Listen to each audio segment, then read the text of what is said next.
जय श्री राधे। आज हम अपनी समाज की बुराइयों में से किसी एक बुराई को लेकर के थोड़ा सा बात करेंगे। बहुत सारे हमारे परिवार हैं जो इस पीड़ा से जल रहे हैं, हमारा समाज जल रहा है। उनमें से एक है हमारा दहेज प्रथा। हमारे हर प्रार्थी और हर दर्शक से निवेदन है कि इस चीज़ को अपने समाज से निकाल के फेंकें।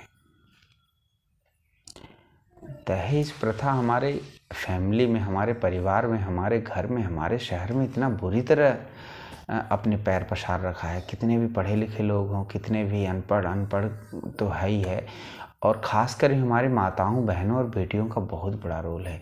एक बेटी अपने बाप के दर्द को देख करके जब उनकी शादी होती है, गुजरती है, उसके बावजूद भी अपने बच्चे की शादी में दहेज की उम्मीद करती है। मैं इस चीज़ से बहुत कभी हम परेशान होता हूँ कि ऐसा कैसे हो सकता है। हर उस माता, हर उस बहन को उस दर्द को अपने सामने रख के सोचना चाहिए। और चलो, अगर खुशी से कोई चीज़ दे रहा है तो वो गलत नहीं है, वो ठीक है, लेकिन किसी पे ज़बरदस्ती करना, और ज़बरदस्ती करने के साथ चलो वहाँ तक तो मान लेते हैं, फिर उस लड़की पे, उस कन्या पे, उस बच्ची पे जो है तो परेशान करना, दहेज के लिए उसे मौत के मुंह में डाल देना, ऐसे बहुत सारे केस आते हैं, बहुत सारे किस्से आते हैं। ये बहुत बड़ा क्राइम है। पृथ्वी पे पैसे को लेकर के, किसी चीज़ को लेकर के, एक छोटी कमी को लेकर के किसी की जान की हत्या कर देना, किसी को परेशान करना, ये कितना बड़ा अपराध है, कितना बड़ा क्राइम है। इसकी कोई भी सज़ा नहीं है, कुछ भी नहीं बता सकता आपको कितना बड़ा अपराध है। ये लाखों, हजारों घर इसमें बर्बाद हो गए हैं। देखिए, हमारे समाज में इसको लेकर के लड़कियों की जो हत्याएं हो रही थी, उसके लिए सरकार ने कानून बनाया। अब वो कानून तो बन गया, उस कानून में कुछ अच्छे और कुछ खराब, बहुत सारे केस हैं, उनके लिए तो सही है। बहुत सारी फैमिलियां जिन्होंने कुछ किया भी नहीं, उनका जीवन खराब हो गया, बेचारे रोड पे आ गए, उनकी कमाई चलेगी, बच्चे ख़त्म हो गए। इसलिए हमारे उन हर परिवार से, हर भाई बहन से, हर माता से, हर पिताजी से, हर भाई से एक विनम्र निवेदन है कि आप इस समाज की बुराई को, इस जो हमारे समाज में फैलती जा रही है, एक जहर की तरह घुलती जा रही है, इसको कहीं न कहीं उठा के हमें बाहर फेंकना चाहिए। हमारे पास ही बच्ची है, हमारे पास ही बेटी है, हमारे पास ही बहन है। हम अपनी बेटी जहाँ ब्याह रहे हैं, या जो हमारे यहाँ बेटी ब्याह रहे हैं, या जिनके पास बेटियाँ हैं, एक बेटी के भविष्य के लिए, एक बेटी के आगे बढ़ने के लिए, होने वाली हमारी पीढ़ियों में बेटियों के वर्चस्व को आगे लाने के लिए, बेटियों की संख्या बढ़ाने के लिए हमें इस बुराई को दूर भगाना पड़ेगा। आज हमारी बेटियां कौन से क्षेत्र में पीछे हैं?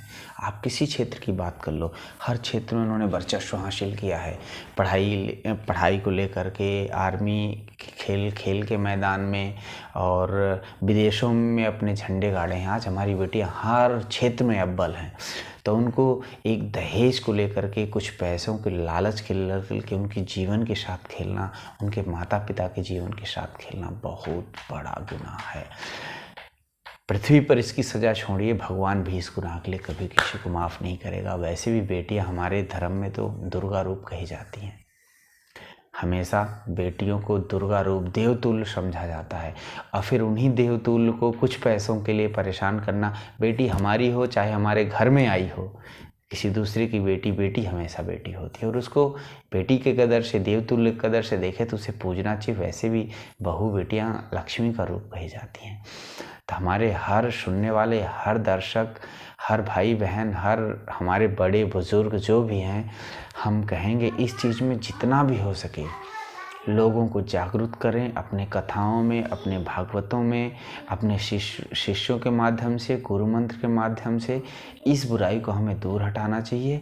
और हमारा जो समाज इस छोटी सी बुराई से जलता हुआ चला आ रहा है, उसको एक कहीं न कहीं सीख के माध्यम से इसको, इस जो हमारा मिशन, इसको आगे बढ़ाना चाहिए कि दहेज प्रथा को दूर करें। एक बेटी का बाप हमेशा, मैं भी, हमारे पास भी बेटियां हैं, हर बेटी का बाप मेरे हिसाब से जितना उसका सामर्थ्य होता है, जितना वो सोचता है, वो खुद अपने आप बगैर बोले देने को आता है। उसमें वो अपने आप को कर्ज में डुबा करके अपने आप को पीछे छोड़ के काका हमारा क्या होगा, अपने पौरुष से अपने ताकत से ज़्यादा देने का प्रयास करता है।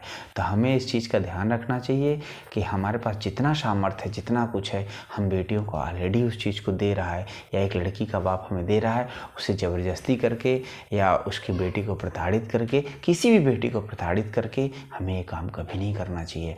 और ख़ासकर हमारे घर में जो माताएं बहनें हैं, हमने एक लड़की की जब शादी होती है और वो उस दहेज की वजह से परेशान होती है, उसका ब्याह हो जाता है, फिर अपने बच्चे में, अपने नाती पोते में वो दहेज की मांग करती है। उन माताओं बहनों को सोचना चाहिए कल हमारे पिताजी और हमारे माता कौन से कष्ट गुजरे हुए हैं।